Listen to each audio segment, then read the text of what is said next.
बालेन शाह नेपाळचे पंतप्रधान झाले मार्च 2026 मध्ये. या गोष्टीला अजून 2 महिने पूर्ण झालेले नाहीत. पण तरी देखील त्यांनी सुरुवातीच्या 15 दिवसात जे काही धडाक्यात निर्णय घेतले ते सोडले तर त्यांनी नेपाळी लोकांसाठी आणि आपल्या आजूबाजूच्या सर्व राष्ट्रांसाठी प्रॉब्लेमच क्रिएट केलेले आहेत. या सगळ्यांच्या आड येतोय बालेन शहांचा इगो.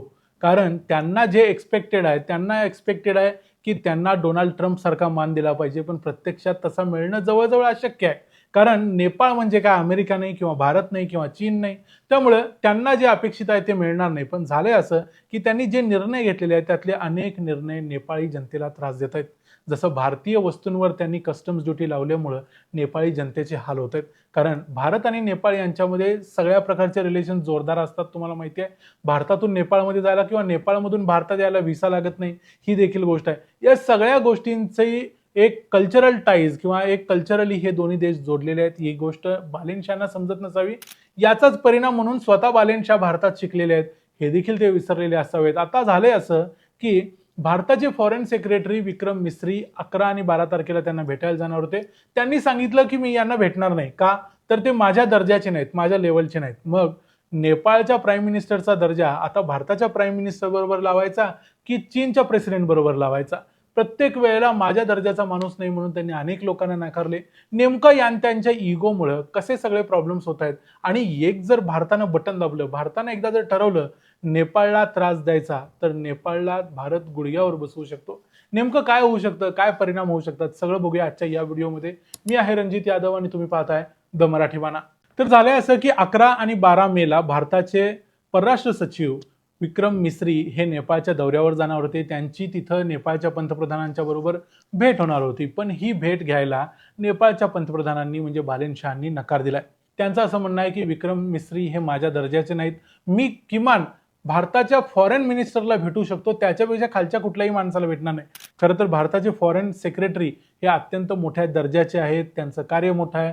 ते भारतातल्या अत्यंत महत्त्वाच्या काही अधिकाऱ्यांच्या पैकी एक आहेत. हे असताना देखील ते अशा प्रकारची वागणूक त्यांना देतात आणि तशा प्रकारची वागणूक दिली. याबद्दल मग नेपाळचे फायनान्स मिनिस्टर ते स्वर्णिम वागळे म्हणून आहेत, त्यांनी आणि नेपाळचे फॉरेन मिनिस्टर खनाल या दोघांनी देखील त्यांना सांगितलं बालेन शहाला की तुम्ही या विषयाचा पुनर्विचार करा, त्यांची भेट घ्या. पण त्यांनी सांगितले नाही, मी माझ्या दर्जाच्याच लोकांना भेटणार. असं म्हणून बालेन शाह या माणसानं अमेरिकन जे अँबॅसेडर आहेत, जे डोनाल्ड ट्रम्प यांचे एन्वॉय आहेत, सर्जिओ गोर, त्यांना देखील नाकारलं. त्यांनाही सांगितलं की मी तुम्हाला भेटणार नाही, कारण तुम्ही तर अँबॅसेडर आहे, एन्वॉय आहे, मी तुम्हाला का भेटू, मी प्रेसिडेंटला भेटणार. म्हणजे थोडक्यात बालेन शाह यांचा इगो असा दणगा झालाय. आणि त्यांचा नेपाळमध्ये देखील आता याच्याबद्दल टीका होते. नेपाळचे जे अनेक वर्तमानपत्र म्हणतात की तुम्ही ठीक आहे, काही राष्ट्रांच्या बरोबर तुम्ही हा नियम लावा, तो तुमच्या स्वाभिमानाचा भाग आहे, हे मान्य करता येईल. पण सगळ्याच राष्ट्रांच्या बरोबर तुम्ही असा नियम लावलात तर तुमची स्वतःचीच परिस्थिती वाईट होऊन बसेल. कारण या सगळ्या राष्ट्रांना तुमची गरज नाही, तुम्हाला त्यांची गरज आहे. विक्रम मिस्रींनी आणखी एक गोष्ट केली, ती म्हणजे भारत आणि चीन. आता हे दोघं एकमेकांचे काही चांगले मित्र आहेत अशातला भाग नाही.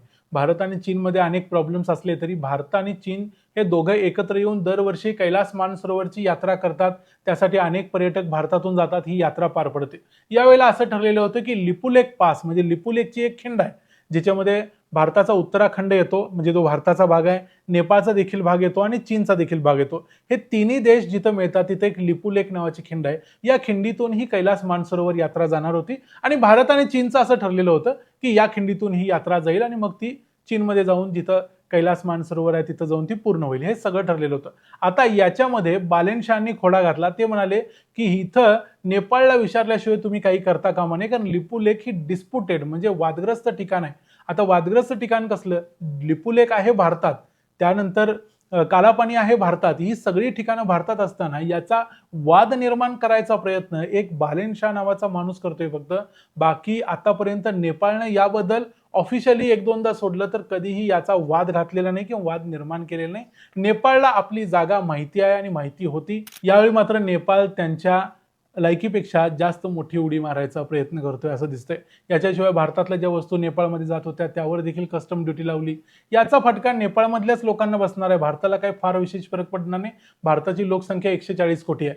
दुसरी गोष्ट, भारतातून ज्या गाड्या जातात नेपाळमध्ये त्यांच्यावर देखील रजिस्ट्रेशनचं बंधन घातलं, जाता येणार नाही आणि गेल्या तरी 30 दिवसातच तिथं परत यायला पाहिजे वगैरे वगैरे अशी अनेक बंधनं घातली. या सगळ्यांच्यामुळे एक कळतंय की बालेनशाह एका वेगळ्या इगोमध्ये, एका वेगळ्या धुंदीमध्ये नशेत आहेत आणि त्यांना माहितीच नाही की भारत काय करू शकतो आणि नेपाळ भारतावर किती किती गोष्टींसाठी अवलंबून आहे. आता भारत आणि नेपाळ यांच्यामध्ये ऐतिहासिक असे संबंध आहेत. दोन्ही देशांमधली मोठी लोकसंख्या ही हिंदू आहे धर्मानं. या गोष्टींचा देखील या सगळ्या संबंधाच्या मागे एक समान धागा आहे. या सगळ्यांशिवाय जर बघितलं तर नेपाळ हा भारतावर अवलंबून असलेला देश आहे. नेपाळचं स्वातंत्र्य मान्य करायला हवं हे सगळं जरी असलं तरी नेपाळ हा आपला लहान भाऊ आहे असंच भारत नेपाळकडं नेहमी बघत आलाय आणि आता देखील बघतोय. असं आहे की नेपाळ भारतावर अवलंबून आहे सर्वात मोठ्या गोष्टीसाठी, ती म्हणजे पेट्रोल आणि डिझेल. नेपाळमध्ये जे काही पेट्रोल आणि डिझेल मिळतं त्याच्या सगळ्या पाईपलाईन्स या फक्त भारतातून जातात. नेपाळकडं कुठलीही पाईपलाईन जगातल्या कुठल्याही देशातून जात नाही. जर भारताने एकदा ठरवलं तर नेपाळची संपूर्णपणे यंत्रणा कोलमडून लावू शकतो. पण भारत असं करणार नाही, कारण बालेनशाह काही वर्षांसाठी राहील, बालेनशाह निघून जाईल. पण भारत आणि नेपाळमधले संबंध हे अनेक वर्षांसाठी राहणार आहेत, टिकणार आहेत. पण भारत अशा पद्धतीचा एक धडा मात्र नेपाळला डेफिनेटली देऊ शकतो. भारताची ती तयारी आहे. भारताचे नेतृत्व त्यासाठी नेहमी तयार असतं.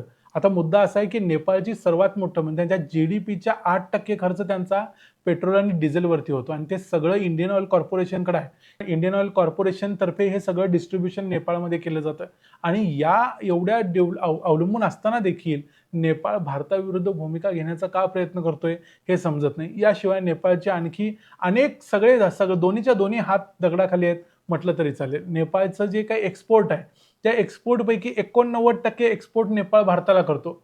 आता एकूण देशाची 100% एक्सपोर्टपैकी 89% फक्त भारताला करत असेल तर भारत काय त्याच्यावरती अवलंबून आहे म्हणून नाही, तर भारतात देखील हे सगळं भारत सोक करू शकतो म्हणून आहे. नेपाळच्या पलीकडे चीन आहे. चीननं जर ठरवतो तर भस्मासूर आहे.